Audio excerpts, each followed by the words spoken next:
The Go Radio Football Show with Burger King. Watch live at 5 p.m. weekdays on YouTube. Join the conversation on 0808 17 17 700. Talking Scottish football first.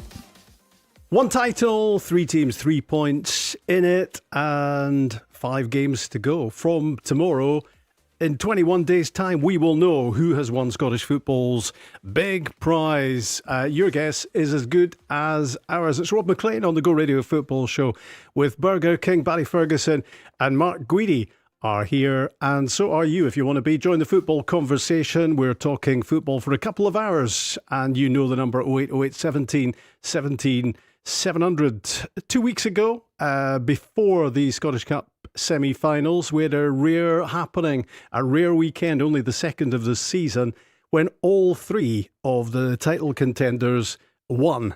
It doesn't happen very often. Is it going to happen, Barry Ferguson, this weekend? All 3 going to win, or what's your reckoning? That's a good question, Rob.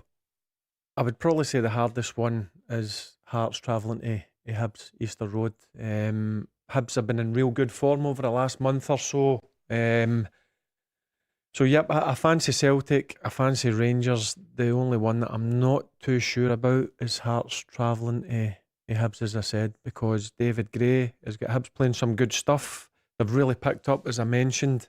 So that's the one I would probably say there's a question mark over. Mark, 2 out of 3 for you? Yeah, I think if one's to drop points this weekend, it's going to be Hearts. As Barry said there, Hibs going really well. They're looking to hunt down Motherwell, Rob, and get that 4th spot. It's obviously it's the last derby game of the season. They don't want, they want to do their bit to stop the biggest rivals potentially winning the title. So they've got an opportunity to do that on Sunday afternoon in front of their own supporters, live on Sky. So yes, look, I think genuinely at this stage of the season, I know it's an old cliche, but anything could happen. Nerves, refereeing decisions, missing sitters, anxiety, whatever you want to call it. Anything could happen at Parkhead or Ibrox over the weekend, Easter Road. But I do fancy Celtic and Rangers to win, and I think it could be a draw at Easter Road. Quite a few contractual things happening this week. James Forrest signing that 1-year extension at Celtic. James Tavernier announcing a couple of days ago that he will be off ski at the end of the season. Will he be leaving as a title-winning skipper for Rangers this season? We shall see. Today's announcement from Celtic, Tony Ralston signing a new contract. Also, new deals for Liam Scales and Luke McCowan. And this was Martin O'Neill today talking about the extension of Liam Scales' contract. Well, can we? We'll get there eventually. So what?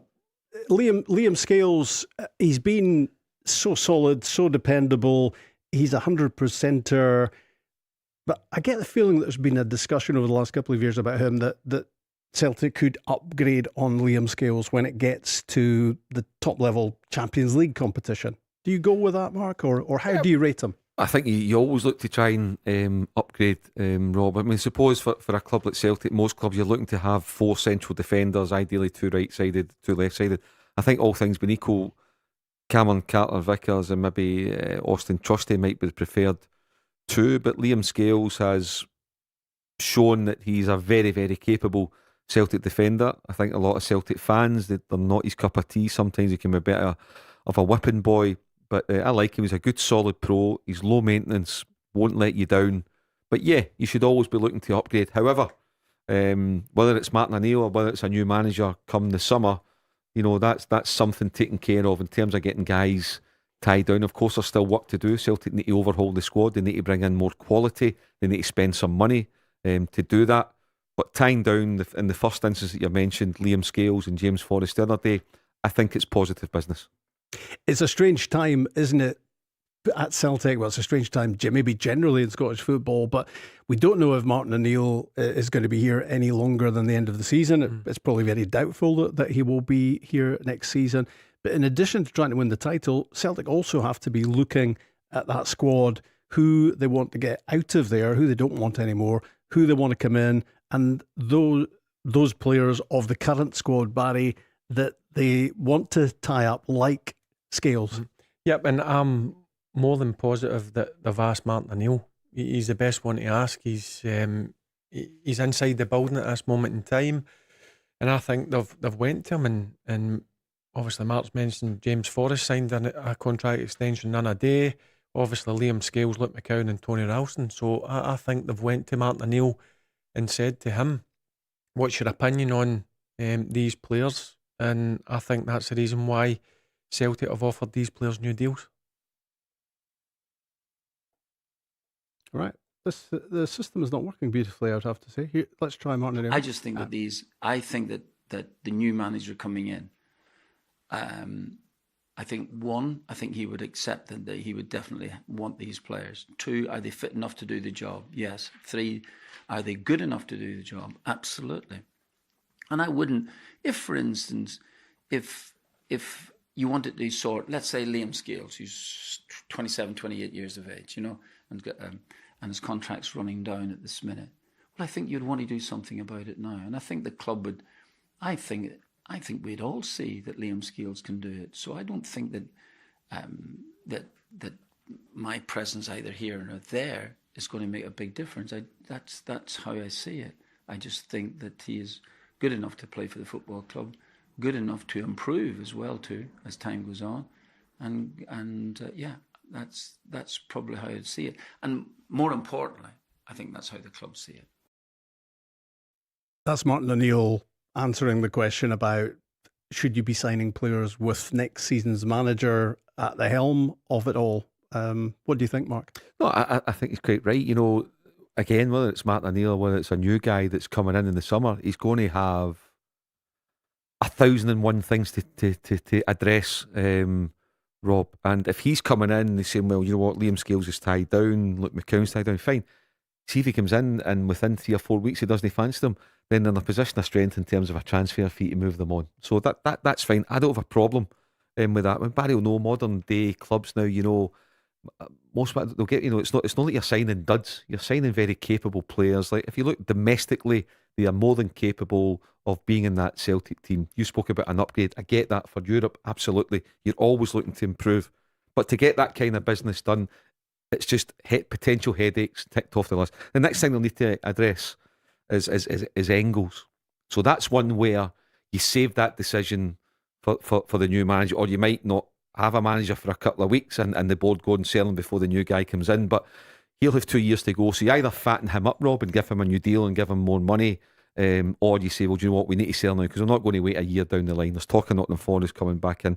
So those are the ones where it's kind of bigger decisions because you're potentially talking a big transfer fee. Whereas with respect to the other guys, they're just pros that are very, very solid and can do a job for the club. And if it is 25 million, Barry, you would imagine Celtic are going to sell at that, aren't you? Yeah, and there was talk about that in January, and I was surprised that Celtic didn't take the offer that was there. I'm not privy to exactly what the offer was, but the talk was it was around about 20 million, 25 million in between that. So, look, Arnie Engels, in my opinion, is a very good player. I think there's he's got a lot of ability. I still think there's more growing to do as a footballer. And come the summer, he might be one that they might look to cash in on.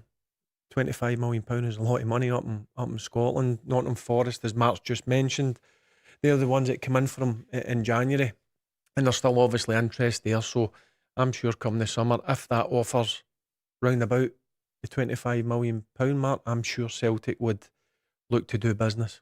We might be talking that sort of figure as well, around that sort of level for Manny Fernandez at Rangers. Some pretty sizable clubs seem to be gathering with some interest about him. This was Danny Rose speaking today about his big central defender. I guess Manny knows as well what he has here. I think he developed very quick, very soon. We should not forget 1 year ago he played in League One. Now he played for a big club. If everything goes well, what we want, maybe he can play next year as well in the highest competition. I think we have a lot of arguments. We have a good training ground, fantastic stadium, nice city, good fans, good owner, and a group together, and I think that helps as well for players to develop and play on the highest level football. I mean, it's an interesting thing and an exciting thing to contemplate what he could become as a player, because from the guy that started off in the Rangers team, making mistakes, getting a lot of stick, and he now has developed in a staggering fashion, you'd say. So it would be interesting if he stayed with Rangers, but if the figures, if the interest is concrete and the figures are what's being spoken about, again, that's not going to be a big decision to take, is it? Exactly. I agree. If you're coming in around about the £20 million mark. Look, in terms of Fernandes, he's been a work in progress. There's no doubt about that. But I think he's grew in to become probably one of the first names in the team sheet for Danny Rowe. Good size, very dangerous in the opposition box. The only thing that I was unsure of, I'm being honest with you, Rob, is defensively. He was a bit suspect. He took a few chances, but over the last couple of months, he's taken that away from his game. He doesn't take as many chances, so he's grew into become a real important player for Rangers. And again, that's the model that Rangers are working towards. Brought him in for £3 million, I think, from Peterborough. Mm-hmm. Now, if you're going to get upwards of £20 million round about that, well, that's a great bit of business in my opinion, and that's the model that Rangers are trying to achieve. So Celtic have today extended the contract of Liam Scales. Also, Luke McCowan. Done really well again for us. I think that, like anything else, he would like to start more games if he could, but he's been excellent. And the first spell that I had, he went and he played wide right hand side at times where Yang was playing on the left, and that's a position he was certainly not accustomed to, but he dug in and played it well. He's essentially a midfield player at the end of it all. And I think playing out there, I think give him a new look to the game as well too. But no, very pleased with him. Again, he's a really nice lad. He came on, and funnily enough, the goal that he scores, which was quickly after Iniacho's goal, I just felt that he would put it in the net. Yeah, scored one of the goals that took Celtic to the Scottish Cup final. Is he a squad player, Mark, Luke McCowan? Yeah, he's a squad player. Yeah, absolutely. He's a squad player. You know, like we're saying, you know, again, if it's Martin O'Neill or it's someone new, they're going to have so much to do, Robert. And what the key focus will be for whoever's the Celtic manager in the summer preparing for the new campaign will be like the 4 or 5 key signings. So if he's getting in, he's already got 4 or 5. You know, these boys, McCowan and Scales and Forrest, all they're with the greatest respect, they're squad players, but they can still do a job when called upon. You're then going to have natural wastage. Schmeichel, Sriracha, Ben Arthur, Mavuka, Adamu, Chivanchara. Iheanacho, I'm not sure what his situation is if he just signed a 1-year deal of a two year, but you're going to have 6-7 players, natural wastage, that probably going to go and won't come back. You've then got a decision to make about Engels. Potentially you might have a decision to make if there's concrete interest in Nygren. So these are key things that a new manager or Martin O'Neill will look at. And then if you're bringing in money, then how do you spend that money? Who do you spend it on? And that's where you let the new fella take control. But like I said, these decisions, it makes absolute sense to get all that tied up. Let's hear from James Forrest. His media appearances tend to be fairly rare. I think he needs to be dragged screaming in front of microphones, to be honest. But he had to do it today because he's extended his contract at Celtic by a year. I think it's an 18th season now for James Forrest. No, I'm absolutely delighted. I've spoke with the manager and Sean from kind of January, but I think the main thing, I think everyone's focus has been obviously the club and getting into the cup final, obviously the league, and focus on that. And obviously I've been here a long time, so I knew I wanted to keep playing. It was always going to just come down to the club. So no, I'm delighted to have it. I obviously agreed it and stay here for another year, and hopefully I can just keep helping the team and keep contributing and keep fighting for trophies. Celtic use him as an impact player off the bench, and he certainly makes an impact time after time for them. Is there a question about starting him and having him help to set the tone from kick-off rather than bringing him off the bench as more of a finisher than a starter? What do you think, Barry? Well, in terms of the semi-final, he certainly made a difference. it was a throwback. The one for Iniacho, the header goes on the outside, great cross in. In my opinion, I don't know what Mark thinks. I still think James Forrest is the best wide player at Celtic. Yeah. I do. Listen, people might disagree, but if I'm a manager and a Celtic team sheet comes in, I wouldn't want to see James Forrest on it in the wide areas. That's my opinion. It might not go for much, but I still think you still get that burst of pace over a couple of yards. You've seen that with the set-up for the Iniacho goal. And, yep, I think it was a no-brainer for Celtic to get him signed up in a 1-year extension. I know he's 34. I know he's not going to play every single game, but he's still a very good player, and he's a real dangerous player when he's at it. Would you start him, Mark? He wouldn't let you down, but no, I wouldn't. If you're talking, the next game is tomorrow. My kind of view would be, I was very impressed again with Maeda on Sunday. The tone that he set, obviously from early doors, they just looked really hungry. I would go Maeda left, Yang in the right, and I'd probably start Iheanacho tomorrow afternoon, and then you bring obviously Forrest on. But I'm saying don't start him. I don't know if I'm going to contradict myself, but I agree with Barry. I think he is the best wide player at the club. You take everything into account: experience, composure, the ability to come inside onto his left foot, or as Barry said, he went down the outside onto his right, eliminated the goalkeeper with a cross and put it in a plate for Iheanacho. But I think he's really kind of tailored his game to that sort of 30-minute role, and has been for the last 2 or 3 years. We've said it many times, Rob. Brendan Rodgers' first season back, he came off the bench against Aberdeen and turned the game, the one that Celtic won in penalties, and actually helped Celtic win the title that season, because Celtic were toiling. And he was a big part of the reason why Celtic won the title. And Brendan Rodgers first, I think, was that Ida came up and on as well and get a few big goals. So no, I have no problem with him. And if Martin O'Neill decides to start him tomorrow, he wouldn't let Celtic down. But you look at Yang's contribution as well, you look at Maeda, I would go with the two, but certainly a role for Forrest in every game this season, the 5 league games and the cup final. See if you're an opposition fullback and you've come up against Taneke or Yang, and then 65, 70 minutes, James Forrest comes on, you're thinking to yourself, what's going on here? That's the last thing you would want. And I agree with Mark. Listen, I do still believe he is the best player there, but you made a good point. I think his game is tailored to come on and change games with 30 minutes to go when tiredness starts to kick in for the opposition. And sometimes with him, it's the simplicity of what he does, isn't it? That little darting run, and then he puts in a quality cross, and he doesn't have to weave back and forth and beat the fullback 3 or 4 times. But I think you see from a lot of wide players now, they get in a position and they turn back and play it back to the fullback or the central midfielder.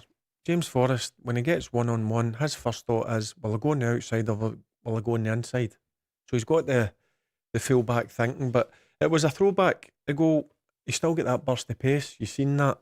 It was a great cross in for Iniacho to get the goal and get Celtic on the road to reaching the final. He was also very much involved in the 4th goal for Celtic as well. You know, that was the scale of the impact he made. He just took the game, not solely, but he's played such a big part in taking the game away from St Mirren. Yeah, listen, it's great when you can bring a player of that experience, but also that ability onto the pitch when the opposition starts to tire. And I think that's the reason. And I think that's the way that Martin O'Neill will use him. But I'm not saying he's going to start every game. He might start 1 or 2, but he makes an impact from the bench, and that's what you want for your substitutes. And he's one that you could hang your hat on. I think as well at this stage of the season, Rob, where it's, the old phrase, 5 cup finals to go, Celtic have no margin for error. They might get away with 4 wins and a draw. They might, but I don't think so. But the one thing about James Forrest that will bring you on such a stage where there's so much at stake is composure. He's composed, he'll not panic, and if you need him in that last half hour, he's the ideal person to bring on. Yeah, and it's that sort of composure that spreads right throughout the team as well. No-brainer, I think, was Martin O'Neill's description for the decision to give him an extra year. Will he have an impact again tomorrow evening? Celtic against Falkirk after Aberdeen, Kilmarnock and St Mirren, Livingston. And on Sunday, it's Rangers Motherwell, it's the Edinburgh Derby at Easter Road, and it's the Dundee Derby at Tannadice. The Go Radio Football Show, and we'd like you to be part of the football conversation. Give us a call, 0808 17 17 700. The Go Radio Football Show with Burger King. We've got Barry Ferguson and Mark Guidi and me, Rob MacLean, today talking football till 7 o'clock ahead of another action-packed Scottish Premiership weekend. What is going to unfold this time around? The only predictable thing is that it's probably unpredictable. Celtic Falkirk tomorrow, Rangers Motherwell and Hibs Hearts on Sunday. We've also got a Dundee Derby on Sunday. St Mirren play Livingston. It is pretty tight in the lower reaches of the Premiership as well. It's getting a bit tense down there. And another game that very much is affecting that area of the league table, Barry, is Aberdeen against Kilmarnock. Kilmarnock really want to be getting something out of that. Aberdeen last time out beat Hibs, which let them breathe a little easier. Yep, then the last time Kilmarnock played Aberdeen, I think Kilmarnock won 3-0 at Rugby Park. Kilmarnock are really strong at home.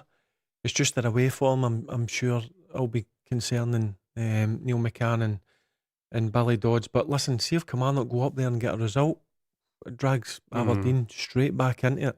And I wouldn't be surprised if that's the case. I know Aberdeen had a good result against Hibs before the Scottish Cup semi-finals, but it was helped with obviously the sending off early doors. So that, I think that'll be a cracker tomorrow, and I'm sure Kilmarnock will go up and go for it. And on the flip side of that, I'm sure Aberdeen will take confidence with getting that vital victory against Hibs. But there's been a real fragility, Mark, hasn't there, about Aberdeen all season long? And I guess you wouldn't be taking anything for granted. That was a big win against Hibs. But as Barry says, were Kilmarnock to get a win at Pittodrie, and it's far from unthinkable, then Aberdeen are right back in the mire again. Yeah, I agree. The game is wide open at Pittodrie tomorrow, Rob. I would imagine 36 points would be up, probably 37 just to be doubly safe. But 37 will see you okay. I mean, obviously, the Stephen Robinson tomorrow, it's almost like win this game and the pressure's pretty much off. As you know, you're kind of eliminating Kilmarnock, St Mirren, see how they got on at home to Livy. Livy could get relegated tomorrow if they lose and results go elsewhere. But Livy are down anyway, they're away. So you're looking at Aberdeen, Dundee, St Mirren and Kilmarnock. So Stephen Robinson will just be saying, look, let's just go and get a result. Go and finish Kilmarnock. And likewise, as Barry said, the team talk from Neil McCann and Billy Dodds will be, if we win, we are right back in it. And we're pulling Aberdeen in, and it's a 4-way fight for one of them to avoid being in the 11th spot. So tough one to call. I'm kind of leaning towards a draw, to be honest, up there, but a game to really looking forward to. What you need in that sort of situation, most teams in the Premiership have got something to play for, be it at the top end, the bottom end. Concentration, Barry, you need to be concentrating, but this is the time of season where all sorts of stories are coming out of clubs, the likes of Dennis Geiger. There was talk about whether Aberdeen might get Dennis Geiger for another season, but it slowly emerged how much he's getting paid, and there's very little prospect of Geiger, on loan from Hoffenheim, being there next season. You're starting to release players. Aberdeen have got a big squad, lots of quantity, not enough quality over the course of the season. But actually, what you want everybody to be concentrating on tomorrow is winning that game and breathing a big sigh of relief. Yeah, and I agree with what Mark says. If that will be, I think the team talk from Stephen Robinson will be pretty simple. If you're not fired up for a game like this, and virtually it would put you safe from that playoff relegation spot. Yep, I think I can't believe it took them that long in terms of the manager. That was baffling, in my opinion. I think he's the right choice, but it might have been too late. Why no go and get him? But it was panic stations, wasn't it? They had other plans to wait till the end of the season. See the level of investment at Aberdeen. You just mentioned. I mean, the managers have been well backed, but as you says, the quality is just not there. They're very fragile Aberdeen at this moment in time. And there'll be a few nerves tomorrow. There'll be a big crowd there. It'll be interesting to see if they handle it, because I can imagine what Neil McCann and Dodgy's going to be like before the game.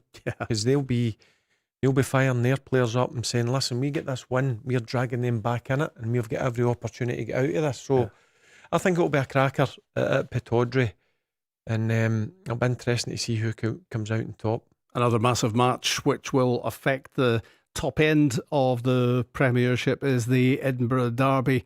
And how Hibs would enjoy, you would imagine, putting a spoke in the wheels of Hearts as they try to get their first title since 1960. This is David Gray. Derbies are always massive. I know that more than most, having been involved in them for so long.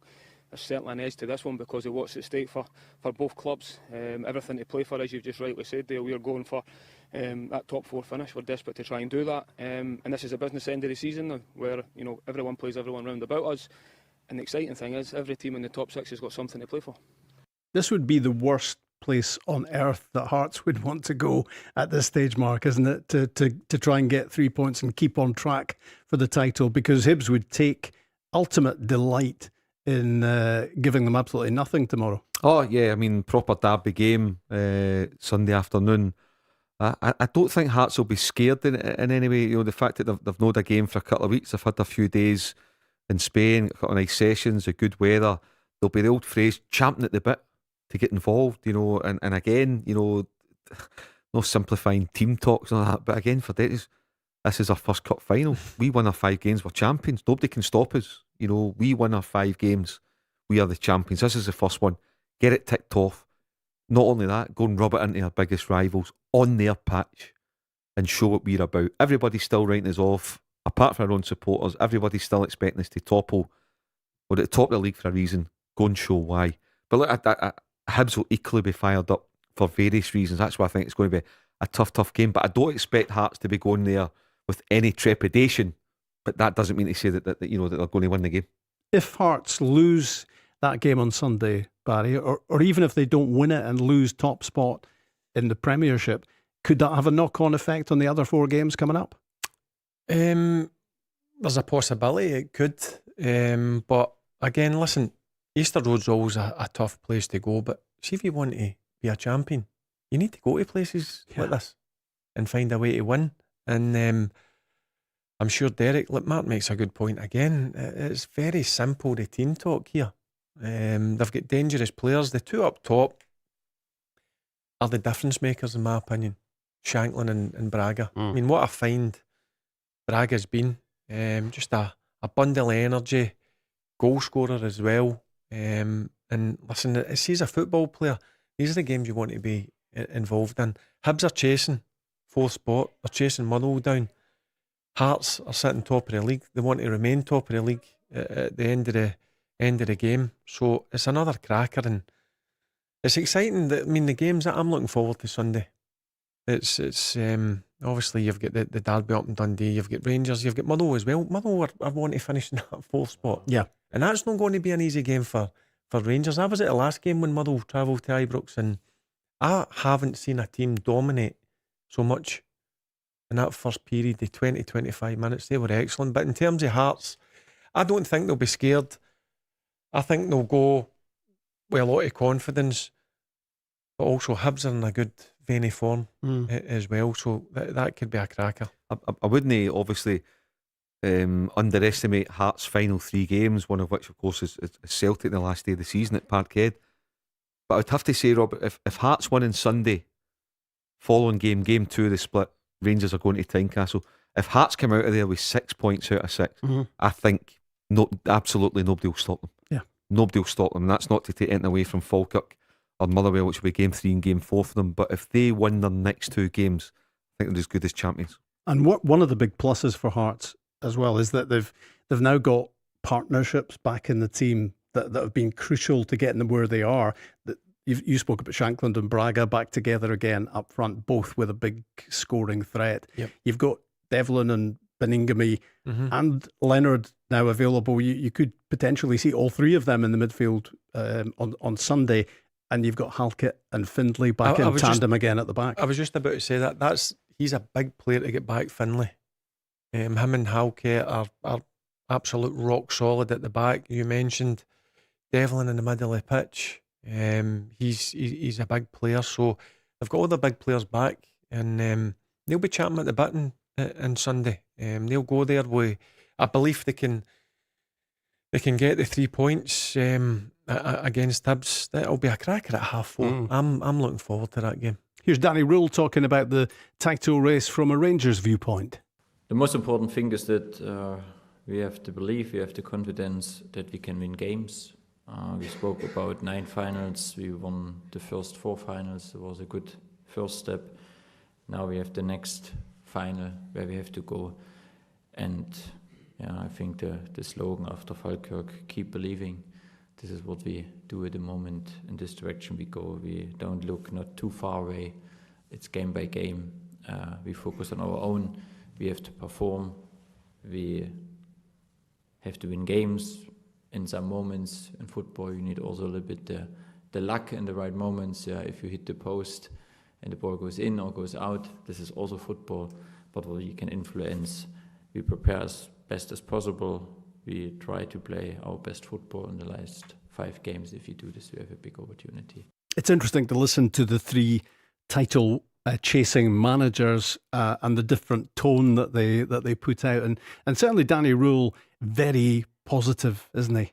Yeah, he is. He speaks. That clip that you've played there, Rob. Earlier on when he's referencing the interest in Fernandes, and it's clear to see that he wants to keep him. Of course, a huge bid can fund a lot of good signings. But if Rangers win the league and get into the Champions League, then the Champions League can fund whatever the manager wants to do, and it's clear that for that comment he wants to keep Fernandes. But he referenced, if we are playing at the highest possible competition, that's a carrot to keep Fernandes at the football club. So he is confident. He's always been confident.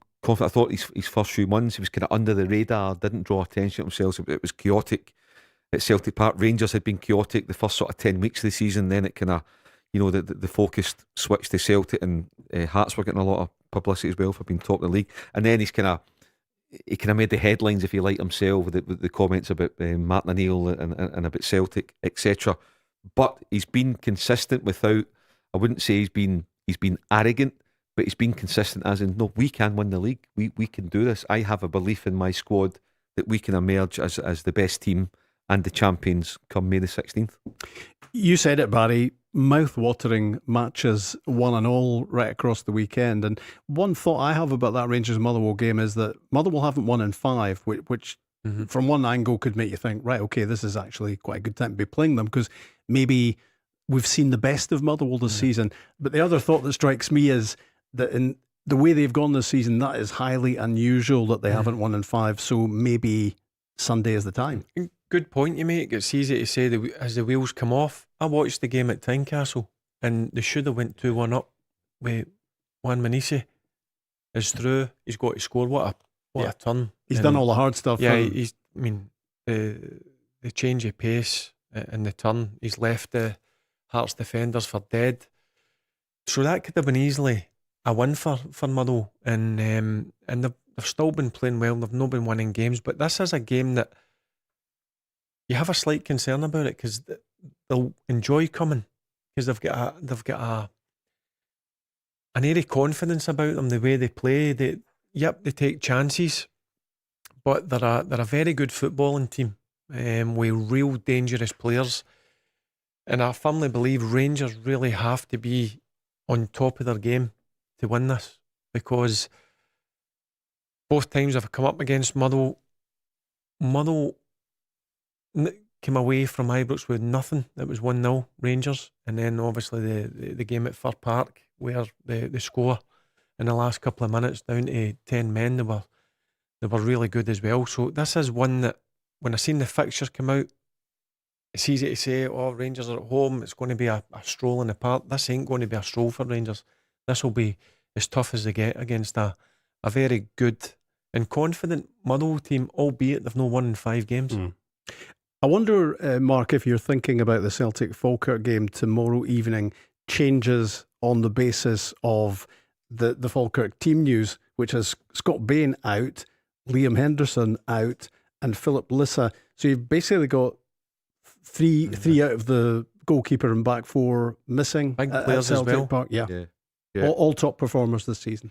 Yeah, I mean that is one way to look at it. You know, just as Barry's been yourself speaking about Motherwell there. You know, Falkirk, you know, on a downer. You know, losing the cup semi final that they were expected to win, conceding 6 goals to Rangers. So have they kind of inverted commas gone? Have they had their best spell and it's now we're on summer holiday mode? I don't know. I wouldn't think so. I don't think John McGlynn and his staff or his players will allow that. And the fact that, you know, a couple of these boys maybe want to put themselves in the shop windows live on Sky TV in front of 60,000 fans at Celtic Park tomorrow night. So what's not to like about it? They won't go with any fear. They're taking Celtic close a few times and they'll be thinking, oh, we can throw a spanner in the works. This is not a game, like Barry said, Rangers v Motherwell. Yes, on paper, 9 times out of 10 at Ibrox you would fancy Rangers. Likewise, Celtic v Falkirk.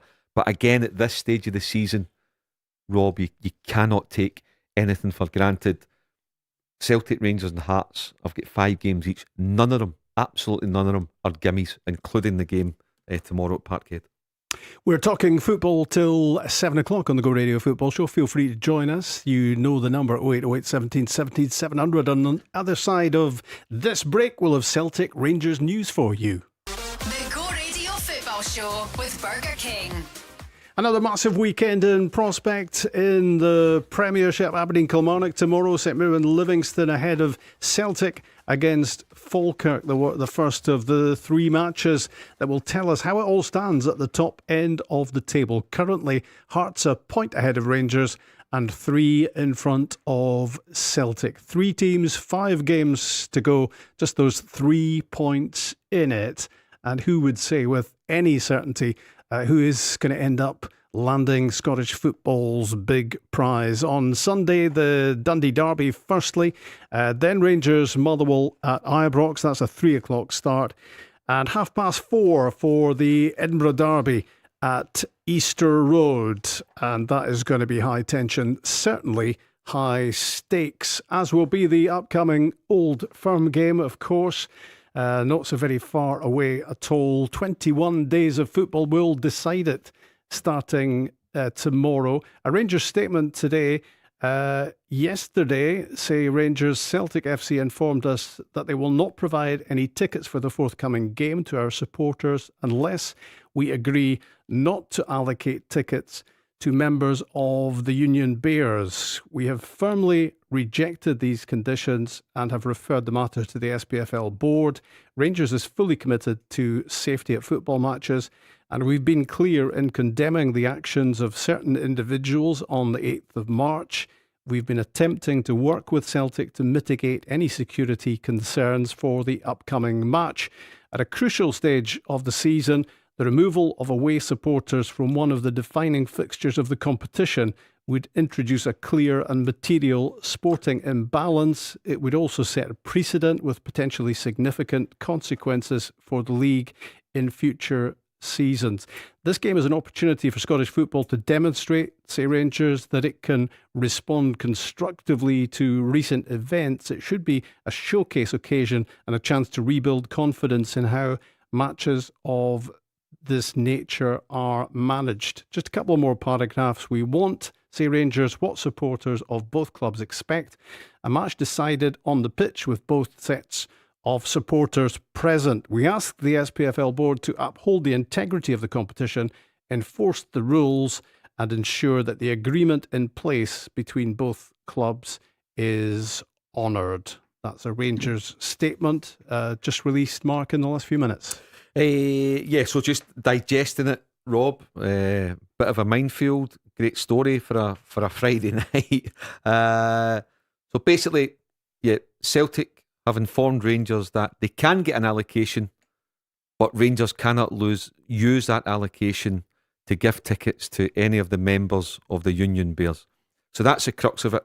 So Rangers are saying we're rejecting that. We cannot go along with that. Da-da-da-da-da-da. Da-dum-da-dum. Fine, all the kind of stuff that you'd expect Rangers to say to defend their club and to defend their supporters. But really now, Rob, for me, the key paragraph is the final paragraph, because Celtic have made their position clear to Rangers and Rangers have made their position cleared back to Celtic. So we have a classic standoff. So here it is. Rangers saying, we ask the SPFL board to uphold the integrity of the competition, enforce the rules, and ensure that the agreement in place between both clubs is honoured. So, it's over to the SPFL. It's over to Neil Doncaster and the SPFL to make a decision on this. Now remember, the clubs are the SPFL. Yeah. But Rangers, they're very clear. Enforce the rules. That's the key phrase. And ensure that the agreement in place between both clubs is honoured. So Rangers saying, despite what Celtic have said tonight, or sorry, last night to Rangers, Rangers are basically saying, yeah, you can say all you want, but the rules and the guidelines are in place that would basically protect Rangers' allocation and would not allow Celtic to dictate who you give your tickets to. So, listen, we'll see what kind of backbone, what kind of spine the SPFL have got here, what they do, because normally they go with the rules. They don't like to upset clubs.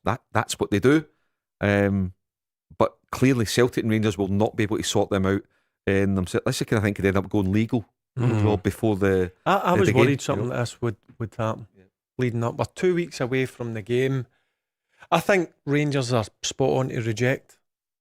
I think they're right in rejecting Celtic's proposal. And now, as Mark says, it goes down to the SPFL board. And the rules are that Rangers are due, what is it, 2,500 tickets? Yeah, it must be. So I think Rangers have got every right to reject it. I bet the SPFL board are delighted to they'll have be buzzing. landed on them on a Friday Look at the afternoon. weather. Yeah. Look at the weather. They'll be thinking, oh, here we go. I would rather be in a beer garden. Just my first shandy and all of a sudden this is. But the other thing, Rob, or Celtic are coming out. Celtic, we all know the situation between Celtic and, you know, a real core of their supporters, whether they're part of the Celtic collective or not. There was a lot of anger and disappointment from Celtic fans towards the hierarchy for several things over this season. And one of the things that Celtic fans have highlighted recently is that the Union Bears would get into Celtic Park for a game, but yet Celtic had banned the Green Brigade for several months. Yeah. Not getting a game. So, well, you can ban our own fans, but you can allow the other side, the equivalent of us on the other side, to get in. So this looks at an attempt by Celtic to, like, can I say to their support, yeah, we're on your side, we hear you, we're listening, and here's what we are doing about it. So it's a real interesting situation. I don't know how it's resolved. The SPFL, from memory, don't really have a great history of deciding things like this, particularly when it's between Celtic and Rangers. But Rangers are clear, the rules are there to protect the clubs. But for me, Rob, neither club will back down, and the only way be them, but Rangers would need to go and challenge this legally. And this is Rangers being told by Celtic who they can and can't have at the game, effectively. Yeah. Listen, Rangers don't agree with it, but Celtic are entitled to do what they want. It's their ground. You know, it's their ground. Whether it's within the rules, that'll be decided. So Celtic have put a proposal to Rangers. Rangers have said absolutely no chance. But yeah, likewise, when Dave King, whenever it was 7 or 8 years ago, decided to cut the allocation and sell season tickets, that was it. It was his stadium, his ground, his rules. And Celtic are doing this now ahead of the game on May the 10th. Oh, fun and games now, isn't it? And again, it's ultras in the spotlight, isn't it? Yep, it is. But listen, Rangers are doing what they think's right. Celtic are doing what they think's right. And it'll be interesting to see over the next couple of weeks what way this goes. And you mentioned legally.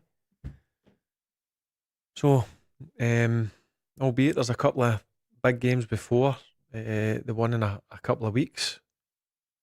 And let's see what happens. That means if Rangers are backing their fans. They want the allocation. 2,500 are round about that mark. I think that should still be happening. They also don't want to be told what they should be doing, who they should be having and who they shouldn't be having in terms of the different segments of their support. Yep. 100%. I think we need I think we need a little bit of high level diplomacy here, Mark. I'm not. How do you sort this out? And this is a massive issue, isn't it? Well, Celtic and Rangers are not going to sort it out. No, Rob, and we all know, there's not a great working relationship between both clubs at boardroom level, and hasn't been for several years.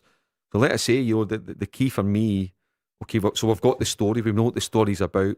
So how does it resolve itself? And the key for me is the last paragraph in the rules, where it's over to the SPFL, as Rangers say, to enforce the rules. Now, if the SPFL do enforce the rules or back away and don't want to get involved, I don't know how you can get. You need to get involved in it. You are the body that governs our game. I don't know if the SFA could get involved in this as well, Rob. I've no idea.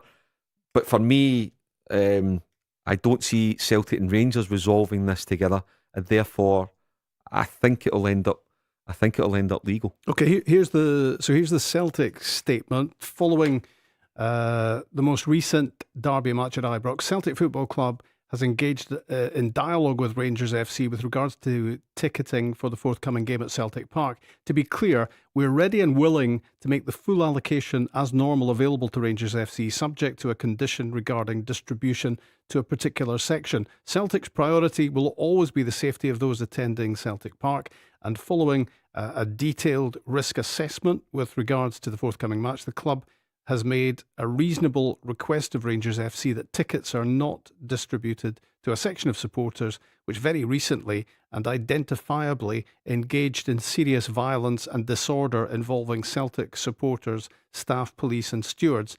To our surprise and disappointment, Rangers have not agreed to this request. Celtic are ready to engage further with the SPFL and Rangers FC on this matter. This is going to be interesting, isn't it? It's getting naughty. What do you make of that, Mark, in terms of what Celtic have said? Again, that's Celtic defending their club, defending their supporters. They're obviously, this has all come about in the aftermath of the Scottish Cup game that went to penalty kicks, when Celtic supporter staff were assaulted, or what do you want to use, alleged. I know there's some legal cases going on.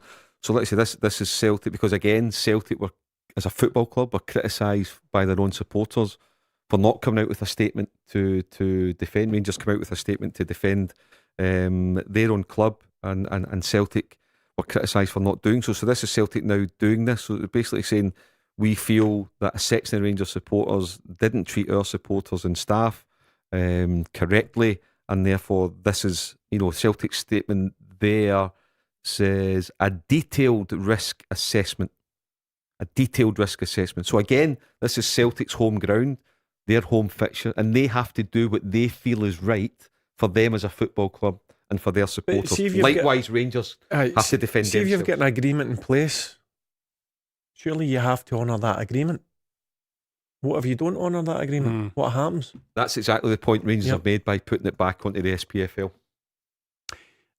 Well, that's just turned the temperature up even higher, hasn't it? And that's why Neil Doncaster earns the big bucks. Yeah, good luck with that one. 2 weeks away from the highest of stakes Old Firm match at Celtic Park. 5 games away from deciding who will win the Scottish Premiership title. So what do you make about what Rangers and Celtic have said? What would you like to be the outcome? What will the SPFL board do about it? 0808 17 17 700. The Go Radio Football Show with Burger King. Watch live at 5 p.m. weekdays on YouTube. Join the conversation on 0808 17 17 700. Talking Scottish football first. Barry Ferguson, Mark Guidi and Rob MacLean with you for another hour. And just recapping on that story that we broke before the news, and it has been just emerging over the last 10 to 15 minutes. Rangers have been refused an away ticket allocation for the final Old Firm match of the season after rejecting conditions set by Celtic over seats for the Union Bears fan group. Rangers said Celtic informed them on yesterday, that no tickets would be made available to visiting supporters for the upcoming fixture unless the Ibrox club agreed not to allocate seats to members of the Union Bears supporters group. Rangers have said they had firmly rejected those terms, and they've now escalated the matter in the direction of the SPFL board. That means the Ibrox side, the way things stand, would have no supporters at the game in 2 weeks' time. A statement from Rangers read, "Yesterday Celtic informed us they will not provide any tickets for the forthcoming game to our supporters unless we agree not to allocate tickets to members of the Union Bears. We've firmly rejected those conditions and have referred the matter to the SPFL board." Mark? And the SPFL have released a statement, Rob, already. The SPFL today confirmed it's received a request for a determination from Rangers in relation to their forthcoming game against Celtic on the 10th of May. This follows discussions between the two clubs failing to reach agreement on the ticketing arrangements for the match.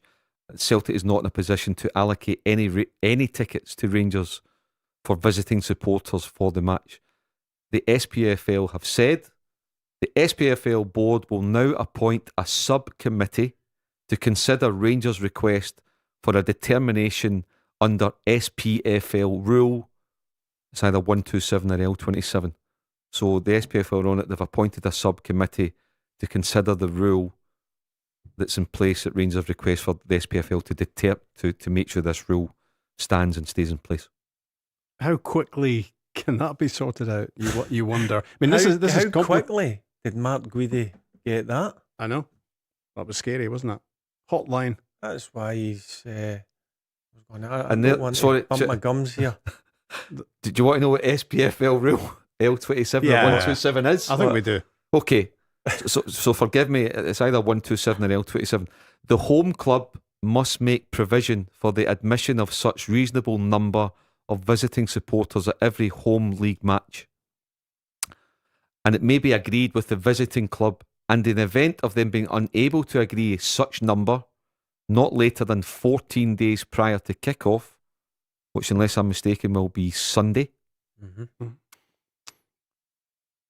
The number of visiting supporters allowed shall be determined by the SPFL board, whose decision shall be final and binding. So therefore it is very much in the hands of the SPFL subcommittee that they've appointed. I've not said who's on it. I was just about to say that. Are they going to announce who's on this subcommittee? I would imagine they won't. I think under this circumstance, I would agree with you there. probably for the sake of the individuals involved. But clearly the SPFL are aware, and there's a key phrase, the SPFL's board, their decision on this matter shall be final and binding. Good luck. So what they're saying, Mark, is that the SPFL board can ultimately, if the clubs don't agree between now and then, they can determine the number of away supporters. Yes. Does that tell us whether that number can include the Union Bears? So they could go from 2,500. They could decide 1,000. Yeah.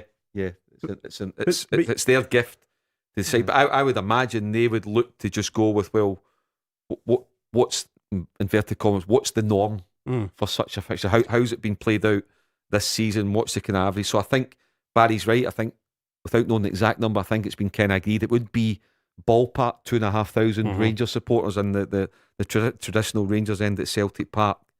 So therefore it's up to this. And going by that, Rob, as we said, 14 days prior, they need to make a decision by Sunday. Yep. It said it's final and binding, but there have been precedents before where clubs have legally challenged a so-called binding decision by the SPFL. So that drags it on even further. I mean, 2 weeks feels like a really short period of time to sort out something that is complex. But the final decision now will come down to the SPFL board subcommittee. Yeah. I don't imagine there'll be too many volunteering to go on that committee. No. Now, I've got a question here. So whether it's 2,500 Rangers fans or 1,000, that number could still include Union Bears, couldn't it? But the SPFL's not going to rule on what particular group of Rangers supporters come in. They're talking numbers. Yeah. This is not about numbers. Yeah. This is about Celtic not wanting the Union Bears after their behaviour in the last one. Yeah. So what that SPFL statement doesn't tell us then is how you're going to decide which types of Rangers supporters come in. It's not about numbers. No, it's not about numbers. It's about certain individuals not section. getting tickets. This is about a section of the Rangers supporters not getting them. Yeah. In Celtic's statement, they've not mentioned the Union Bears by name, but in Rangers' statement, Rangers have. Rangers said, Celtic will give us our allocation, but only under the understanding that Rangers will not allocate any of that allocation to the Union Bears. So whatever the number is, Rangers have got to agree that there are no Union Bears among that allocation. No, but the SPFL, so the SPFL can say, well, let's say there's 2,000 tickets, you distribute them as you see fit. Or the SPFL will say, yes, you can have your 2,000 tickets, but we agree with Celtic. Given the circumstances and the risk assessment, whatever, we agree that there's a certain section cannot get tickets. Now, how Rangers guarantee that, I don't know. Would you think they would do that? Barry, I don't know. It's listen, whoever's on that committee, horrible. Horrible for them. So you reckon that is part of that will be part of their determination? Yeah, the because you said it's not about the number. It's not like Rangers want 5,000 and Celtic are only off on 2. Yeah. It's like, yeah, you can have your 2.5, but only under the condition there are no Union Bears given any of those tickets. Yeah. This could run and run. Yeah, but only run to Sunday under the rules. I was just about to say that 14 days is Sunday. How do you sort this by Sunday? It sounds like you need to get to your work and get on with it. We'll certainly not be off this weekend.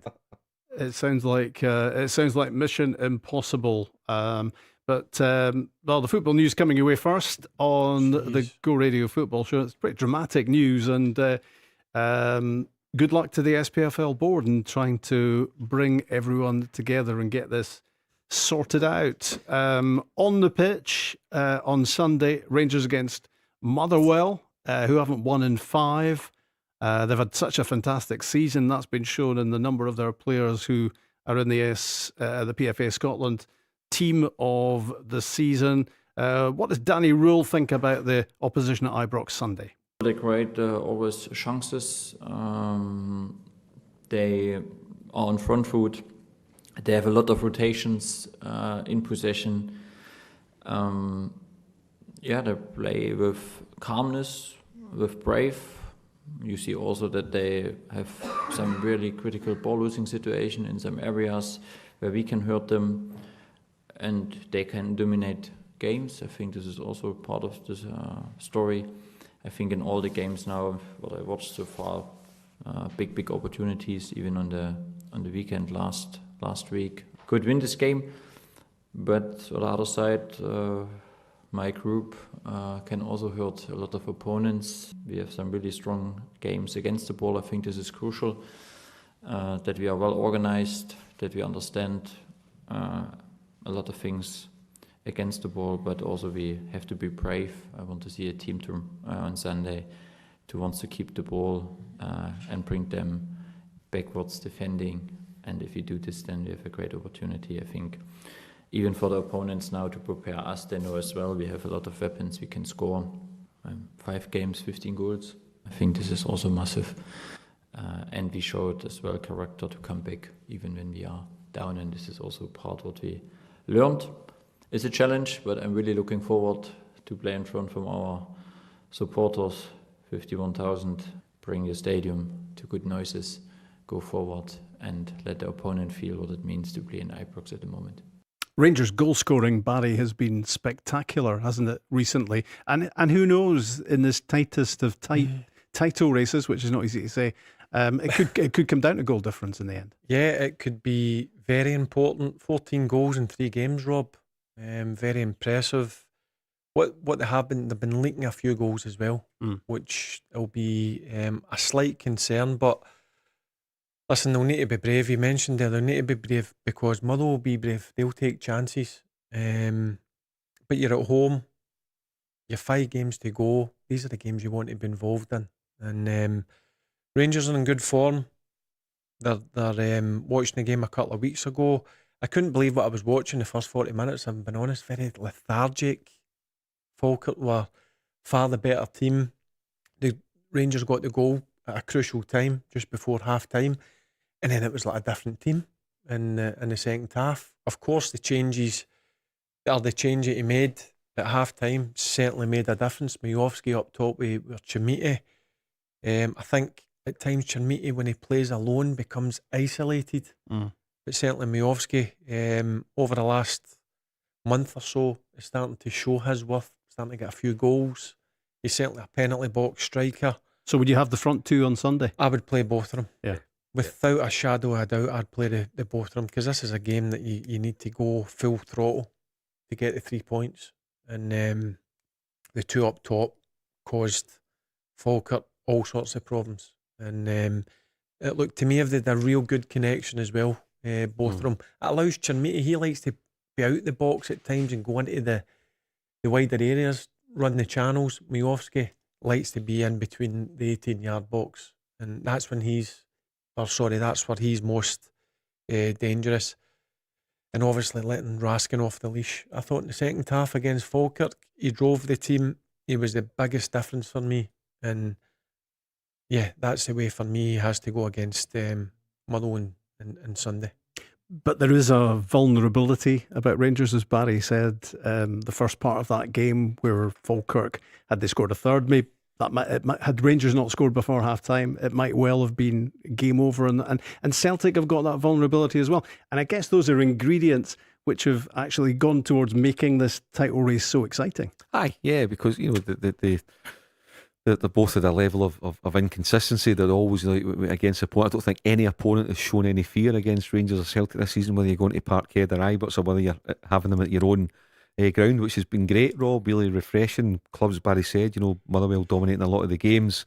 Now you look at Dundee United, beating Celtic twice at Tannadice, Dundee beating them, Motherwell getting a draw against Rangers down to 10 men. So you see all that. So there's no doubt that you can get at them.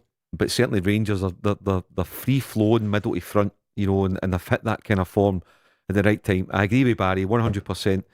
Chirmiti is not a lone striker. He operates at his best when he's got somebody beside him. And Majowski had a real dip 2 or 3 months nowhere. He was not even getting off the bench sometimes. But he's found that bit of form. So I've no doubt that Majowski and Chirmiti will form a partnership tomorrow, and Rangers will be on the front foot. You listen to Danny Rule there, in front of 50,000 of own supporters, let Motherwell feel what it is to come to Ibrox. So at Celtic Park, I expect it to be bouncing. A really good atmosphere. The first of 3 home games for Celtic. For Rangers, Sunday afternoon. Don't know how Celtic have got on, and it's only the 2 home games that Rangers have got. So this is the first of 2 home games to go and put a marker down. And like you say, they've been free flowing middle to front. But yes, they're also more than capable of conceding a goal at any time. Here's Callum McGregor on the prospect of a Celtic title win. Yeah, and again, a lot of the outside noise is sort of written us off a few times. And like I said, we're already in a cup final. We're in another one with a chance to win that. And then obviously the league, we're still with 5 games to go, still right in it. So it shows what we have overcome. It shows that we are a good side. We've probably just lacked a little bit of consistency, but can we find that over the next 5 games? Generally, when the team have been under pressure, they've managed to produce big results. So hopefully we can do that in the next 5 games. I just wondered, Barry, at Hampden last Sunday, how significant that scoring spree from Celtic might prove to be going into these last 5 league games. It was a cup semi-final. It had nothing to do with the Premiership. But suddenly Celtic found something that they really struggled to get hold of this season. 4 goals in 6 minutes. Yeah, watching the game last week, I thought they started in fire. They were on the front foot. And then it's been like Celtic pretty much all of the season. They tail off. It looks to me, I don't know if it's tiredness or fatigue or whatever it is, but getting into that 90 minutes and then the 4 minutes of extra time, I thought the only team that looked that was going to score was St Mirren. Obviously, the whistle goes, and then they had a 6-minute period where they were just an absolute fire. And I'd be shocked if that doesn't give them a lot of confidence getting into these final 5 league games. I know they've got the cup final the week later, but Yeah, they've got to take confidence for that, because at some stage during the game, I just fancied St Mirren. I thought they looked a stronger team. Yeah. And then I don't know what happened in extra time or the chat before extra time started. It was just like very similar to watching Rangers a couple of weeks ago at Falkirk. Yep. It's like two different teams. Yeah. So I would imagine Rangers will take confidence for that second half, and I would imagine Celtic will take confidence from that first period extra time when they scored the 4 goals. And suddenly Kelechi Iheanacho looked like the striker Celtic have been searching for all season. Yeah, I mean, he's always had quality, Robert. Whenever he's played, he's just, his attendance record just hasn't been good enough. But again, like we're talking about Miovski, Chamiti, that you're looking at Iheanacho, and if ever there's a time to sort of come alive and get a wee run in the team, then it's now. And you look, he get the winner against Dundee, whenever that was, 2 or 3 weeks ago. He's come off the bench. He's got a good 30 or 40 minutes and helped Celtic win the game after extra time. Said the other week, Martin O'Neill, he challenged him, and he's responded really, really positively. So excellent man management from Martin O'Neill, and the players responded really, really well. And even when he's missed a couple of chances, you can see his anger. He cares. I know footballers shook it, but some of them don't. They don't. You can see with him. He's more. I want to do well. Yeah, he's more pumped up, isn't he, at the moment? Yeah, he is. And obviously, big decision for the Celtic management, for Martin O'Neill and his staff. Did they start him, or did they do what they've done in the last few weeks, as in keep him for the sort of last half hour or so where he's made an impact? This is what we're speaking about with Forrest. Kind of tired defensive legs, tired defensive minds. You can take advantage of that. But I have a feeling they may well start with him surely tomorrow. Now we obviously the period where I think they asked him after the game, Martin O'Neill, about his fitness, didn't they? And you heard Martin O'Neill's response. It was something like he doesn't think he's fit enough. But for me, watching Celtic, he certainly makes a difference. Now, I would be shocked if a professional footballer can't play 60, 70 minutes. It's been baffling. It really has been baffling. Because you can tell he's got quality. Yeah. There's no doubt. I thought his 2 finishes, his header for Forrest's cross, I thought he's on a fin. There was no backlift. No. That was a guy that looked like he's scoring goals every day of the week. That's a guy that's got genuine quality. Yeah. It's just try to get him fit or keep him fit. I mean, I don't know if he's carrying an injury or he's suffering from an injury. Yeah. We don't know that. But when he plays, he definitely makes a difference to the Celtic team. Before we go to the break, let's hear from Martin O'Neill. Actually, very important. It's got more important as the weeks have gone on. He came on at Dundee, scored the goal, probably at that stage of the proceedings, probably the only one that would have got us the goal at the time. He's followed that up there by scoring some goals, took them brilliantly. And yes, I think he would like to start in the game. Dyson started this press from centre forward position, got us a goal early on. And yeah, there's definitely a case for thinking about any actual starting in matches. And I think he would love to do it. Not having completed a 90 minutes for quite some considerable time was a thought. But he also started as well up at Dundee United, and I don't think it was his fault. He had a great chance. The goalkeeper made a really good save, but after half an hour in the game. But I'm not saying it didn't work for the team as such, and But overall, he has made a big impact in the last couple of weeks, and looks as if he's staying fit, which is the most important thing for us. 0808 17 17 700. The Go Radio Football Show with Burger King. We have Barry Ferguson, Mark Guidi and me, Rob MacLean. It has been a lively show with that breaking news coming out just before 6 o'clock, and we will come back to that, of course. A couple of Rangers fans we have on the lines right now. We're talking to Michael shortly. Firstly, Rangers fan Paul. Hi, Paul. Hi, Rob. Thanks for letting me on the show tonight. Not at all. What would you like to say? So just a couple of things. Obviously, I know the news has broke about the ticket allocation. I was a bit disappointed, but look, I know what Dave King did when we stopped the Brunelin stand and all that stuff. So these things kind of swing about. Do you know what I mean? But it's not going to take away the fact that if we win our 5 games, we win the league. So that's the kind of attitude I'm taking from it. Hopefully they can sort out and get some sort of agreement in place. Doesn't look great for the optics of Scottish football when teams are crying out sport integrity right enough. Do you know what I mean? It's certainly not going to look great for that. And that's what Rangers fans are going to say. But I get Celtic fans going to come back and say about the Broomloan stand and all that, so I get that. But my point was, I heard on social media and that about it as well, that when James Tavernier's announcement was made that he was retiring and everything else, Celtic TV did an official kind of interview with Callum McGregor, and no, I know some of the media picked up, to be honest, about we failed digs about wee comments getting made, whether that's the context the media have taken it about. No, I would rather be sitting in this seat with what I've got with titles and everything else. I just thought it's a bit rich coming from, again, the media had pulled up Danny Rowe. Various pundits had mentioned that he was out of order talking about Celtic in Europe and everything else. But when he shows another foot, no, is that not just the same as what Danny Rowe was getting up about? Should the Celtic captain really be, or should Celtic, to be honest, be doing an interview about Rangers? Is that a bit of an obsession? I don't know, because I just thought it was a bit out of order that Danny Rowe was getting in the neck. Is that not out of order for a Celtic captain to be making comments about James Tavernier and that light? Mark? Sorry, Paul. I know Callum McGregor was put up for the media. Are you saying that Celtic TV, the in-house TV channel, conducted an interview with Callum McGregor and Celtic TV asked him about James Tavernier and he's had a couple of digs at him? Is that what you're saying? Well, that's what the media, that's what the mainstream media are pointing out. Where it's headlines and all that stuff are using. Yeah, but at the end of the day, no, but Danny sorry, Rowe got Paul, it the neck. Yeah, sorry, Paul. I'm just right, Paul. Sorry if you let me. I'm just trying to get the actual facts here. Right. So let's get the facts first.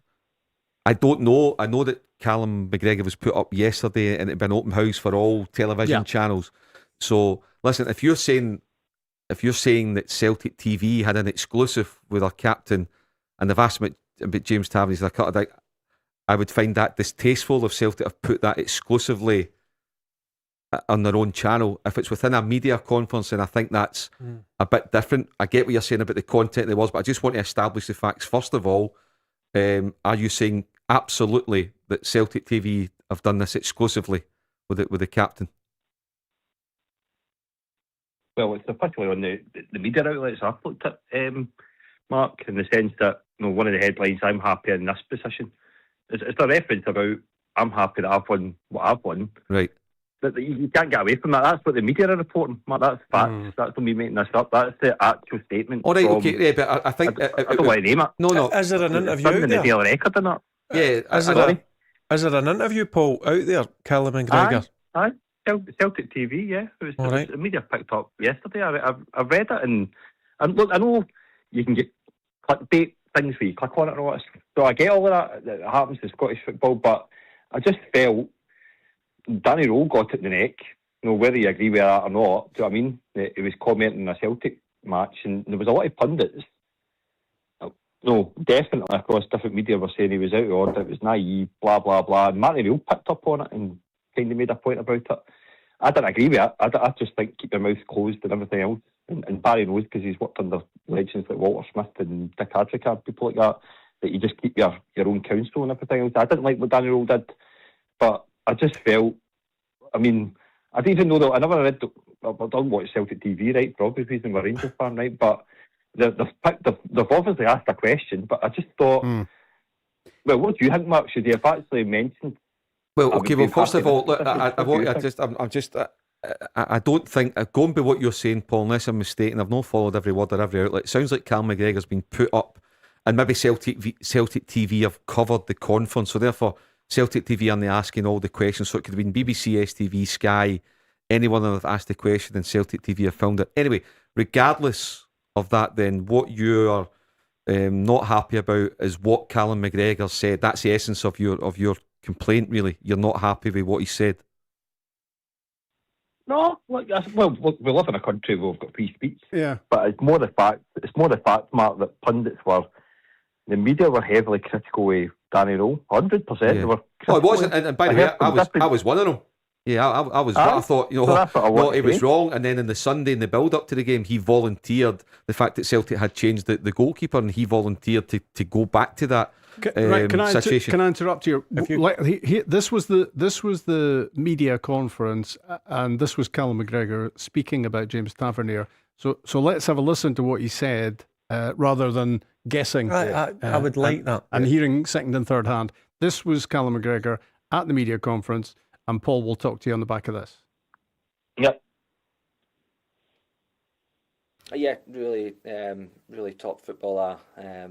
Obviously, I understand the role he's done at Rangers more than anyone. I don't think you can sort of have a guess at what it feels like until you've been in those shoes. I speak about the way that I carry it every day. Is every time you leave the house, that's what the label is Celtic captain, Rangers captain. So everybody's on you all the time. You can never have a day off, and to carry that for, I think, maybe 10, 11 years has it been. You have to have a bit of respect for what he's done. I get the whole Rangers Celtic thing, and people might not like you saying that, but it's you have to have respect for that type of position. And he's done really well. I'm glad I'm sitting in the chair, having been probably the more successful club over the last 10 years, and that's what everyone will judge it on. And I'm happy I'm in this position, but I still have to, sort of tip your hat and say, it's a tough job, and he's done a good job. So I mean, he's talking totally factually there about what he's won and what James Tavernier hasn't won, and there's not a boo. I've got more medals than you. I'll be honest with you, I don't have a problem with that. No, not at all. No. So, but I what think it's happens been very, very fair. I think in the media, some people with headlines, yeah, it goes a bit too far. But listening to that, he's respectful of the job that he's done. Yeah, exactly. He understands how hard. Let me speak just now, Paul. He understands how hard it is. Yeah. Because you carry it 24/7, even when you're not in training or you've not got a game. If you're out with a family or you pop up to the shops, petrol station, whatever, you've got to act in a certain manner. Yeah. And he's respectful. Listen, he's won more trophies. That's there for everybody to see. That's probably the only thing that probably, if you talk about James Tavernier, who, listen, I hold in high regard. I had so much respect for him the 3 or 4 months that I worked with him, as a professional, as a leader, as a person, and the most important thing, as a player, he was a top player for me. And the only thing you could probably say is 3 trophies in 11 years. If you asked Tav himself, that's the only thing that he would be down about or disappointed about. Yeah. Actually, Paul, just going back to one thing you said when you came on initially, you were talking, you were alluding to the fan allocation story, and you were saying you don't want to be distracted by that because it's all about Rangers, for you, winning 5 games, winning the title.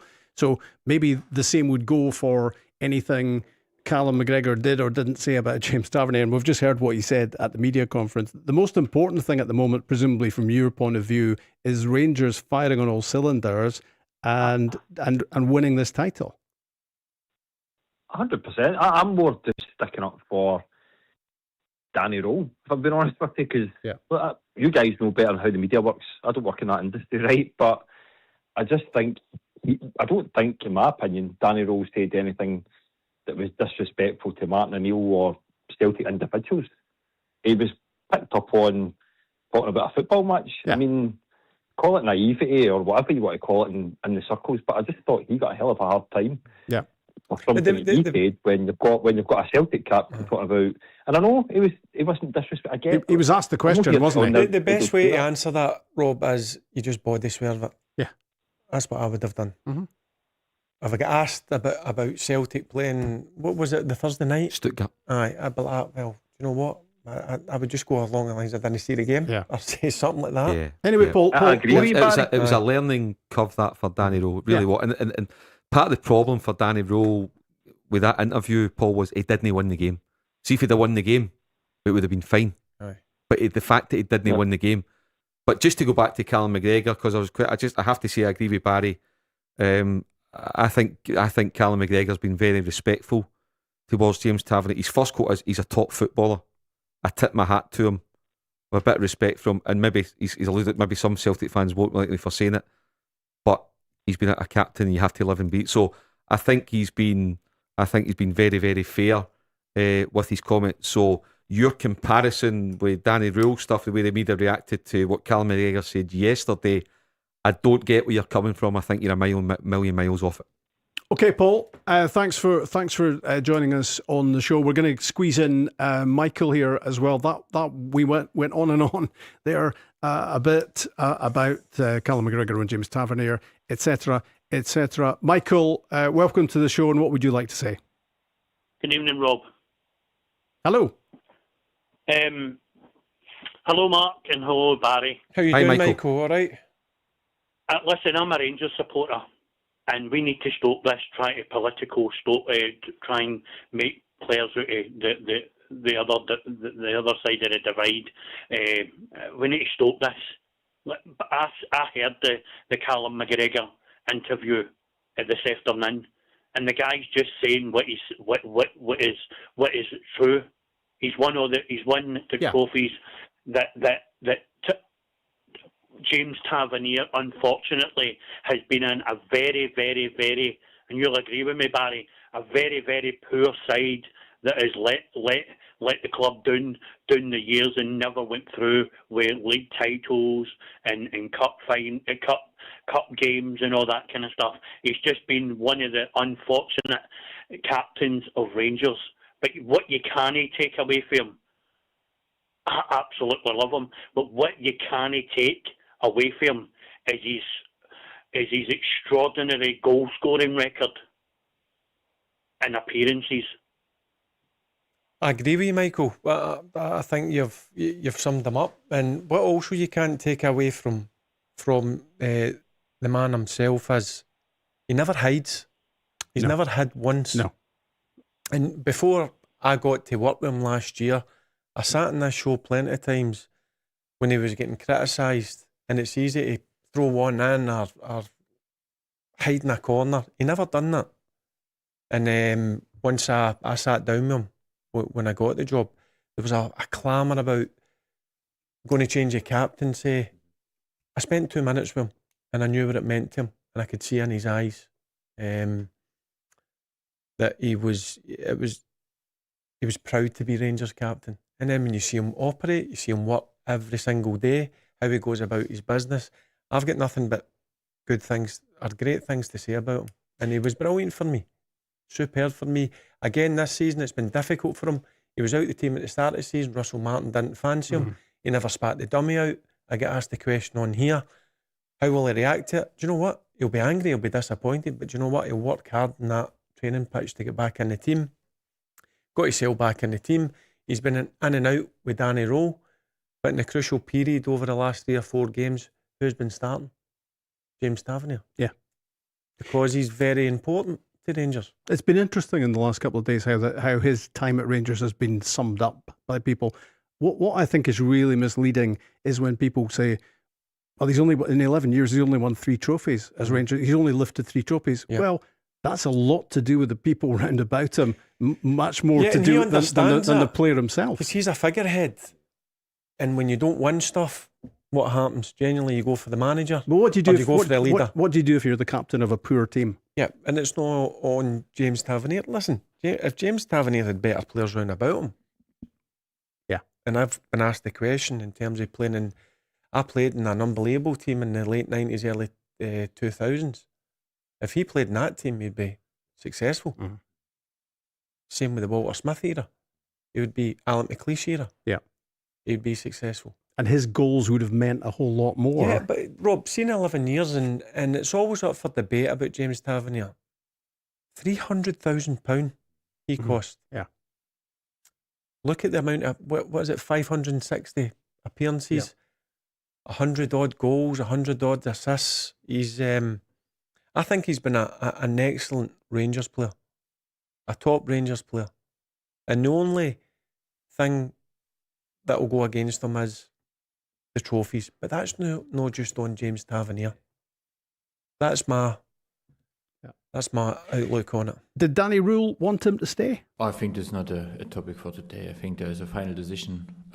He made the final decision. We were very clear on our process. We said if the time is right, we will speak about him. He gave me the information before it comes out. It was very fair from him. He spoke to the group. And I think the most important thing is now we have 21 days to go, 5 games. Focus on these 5 games. And then he will have an incredible goodbye, what he deserved. And this is all that is important for me, for us, for the group. Focus to what happens now. Who knows? Maybe he was desperate to go. Maybe Rangers weren't that bothered whether he stayed or went. But could this be a be careful what you wish for moment? Danny Rule said it there. He's made the decision. This has been James Tavernier's decision. Now, whether there's actually been anything in black and white in front of him to reject or ponder, we don't know. What I hope doesn't happen, Rob, because I've not worked with him, and it's great to have that insight, because we can all sort of say, but Barry's been under the bonnet with him and been his manager. And if he wasn't the things that Barry's saying, he wouldn't say it. He's not telling lies. He wouldn't talk. So anyway, to get to my point, if Rangers do not win the league this season, because he's been criticised from some people as in the timing of it. Okay, and I can sort of get that. I get that the timing of it might not be ideal, but he's decided to take the initiative and do it on his terms. I hope if it goes wrong, I hope not, rather, if it goes wrong for me, is that James Tavernier is not singled out again. He's not singled out for blame, as in it's on you because you upset us. You know, for example, if Rangers don't win tomorrow, guarantee there will be a section that will say, James Tavernier, this is on you. Can I just quickly point out something? Look at the managers he's played under: Gerrard, Van Bronckhorst, Clement, etc., etc. Myself for a short period of time. Who was always playing week in, week out? Yeah. What does that tell you about him? Exactly. James Tavernier's time is up at the end of the season. 5 games to go. Will he end up with his hands on that Scottish Premiership trophy? One more section of the show to come, and we will get predictions from Barry and from Mark about the weekend football, and we've got some amazing games coming up. The Go Radio Football Show with Burger King. We got Barry Ferguson and Mark Guidi with me, Rob MacLean, on the show, and we're into the last 10 minutes. It really is a fantastic looking card for the weekend. One last clip, and this may just influence our predictions, or it might not, or your predictions. This is Danny Rule speaking about Romans and Nadiri on the way back after injury, but not quite ready. I guess Manny knows as well what he has here. I think he developed. Yeah, for the weekend they are not available, but I must really say it looks very positive for the next 4 games after. Tour, looks great. This is now day by day. About the timing now when he can start to train with the team, but he is on a good process, and I'm more surprised with Ryan that he looks really well at the minute, and it gives me also a positive feeling. I don't know now exactly when he is back, but it looks like at the minute that he is sooner back than we expected. So they're on the way back sooner rather than expected in the case of Ryan Nadiri. But Rangers did score 6 without the pair of them at Falkirk last time out, so maybe not in bad shape at all. We'll get to that game, but we'll just go through them chronologically, and we'll start, Barry, with Aberdeen against Kilmarnock. We touched on it right at the top of the show. It's an intriguing one. How's that going to play out at Pittodrie? Yeah, this is a big game for obviously both clubs. I think Aberdeen will be under severe pressure with their home fans. And Kilmarnock's form away from home isn't great, but I think it's going to change tomorrow at 3 o'clock. Well, 4:45, 10 to 5. I'm going to go Kilmarnock to win. Okay. Yeah, I mean, they've got big crowds consistently this season, Aberdeen, even though their form has been pretty dreadful at times. But I guess that can be a plus and a minus, because if things aren't going well, Mark, it can go against you. Yeah, I mean, I think we've spoken about teams having no fear, no trepidation. I don't think Kilmarnock will go there with any fear tomorrow. I think Aberdeen will be. I think Aberdeen players, supporters will be very anxious. I don't think Kilmarnock will lose a game. If you force me to pick a winner, I'd go Kelly. However, I'm going to go a draw for this one, a score draw. Okay. St Mirren against Livingston. I interviewed Craig McLeish last weekend for the first time. Very impressed with him. Very calm individual.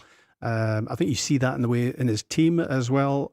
Great comeback in the 90 minutes, Barry, at Hampden against Celtic. Blown away in extra time. But how does that kick on into this game against Livingston, do you think? Well, in terms of Craig McLeish, he's done himself no harm in terms of getting the job on a full-time basis. In a short period of time, he's changed the way St Mirren play, so you've got to give him credit for that. Yep, disappointing in extra time, but the game tomorrow in Paisley, I think St Mirren will win it pretty comfortably. Mark? Yeah, St Mirren, all to play for. They need to get a win. Livingston are as good as gone. Home advantage, etc., and I like what Craig McLeish was doing. St Mirren to win. So St Mirren to win that one. Celtic against Falkirk is a 5:30 kickoff tomorrow. Falkirk, as we said earlier on, minus a few key players defensively, particularly. Will Celtic get the job done, Barry? Yeah, big players that Falkirk are going to be missing. They're in a bit of a rut just now in terms of a couple of bad results, bad losses. I thought Dunfermline thoroughly deserved to beat them. I thought Neil Lennon's team was really good, albeit it was in penalties. Yeah, I think this will be one game that Celtic will get a few goals in. So I'm going to go Celtic 3, Falkirk 0. 3-0, Mark? Yeah, I agree with Barry. It's not a phrase I've said often this season, but I think Celtic will win comfortably. Yeah, there haven't been too many of those going around. Celtic impressive, obviously, in terms of that extra half hour at Hampden last Sunday as they got to the Scottish Cup final. So that was Celtic against Falkirk. Those are the three Premiership games Saturday. On Sunday, let's start with the Dundee Derby. Tannadice, 2 o'clock. How's that one going to go, Barry? Well, I'll tell you something. The pitch is not going to be great, is it? So I think that might suit Dundee United better. So I think it's improved a bit, hasn't it? I think the last time I saw it, there was green breaking out on it. I don't think there'll be much. That game I watched when Celtic travelled up there, oh my God. Yeah. It wasn't great, but to be fair, they handled the conditions really well, Dundee United. So I'm going to go a close one here, but Dundee United to nick it 2-1. 2-1 Dundee United, Mark? Yes, I agree. Dundee United 2-1. Okay. Rangers against Motherwell at Ibrox. Barry, we've spoken a lot about some of the ingredients going into it.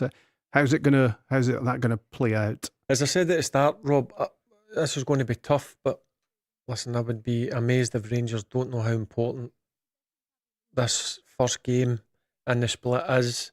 Full house, good bit of sunshine. Yeah, I'm going to go Rangers 3, Motherwell 1.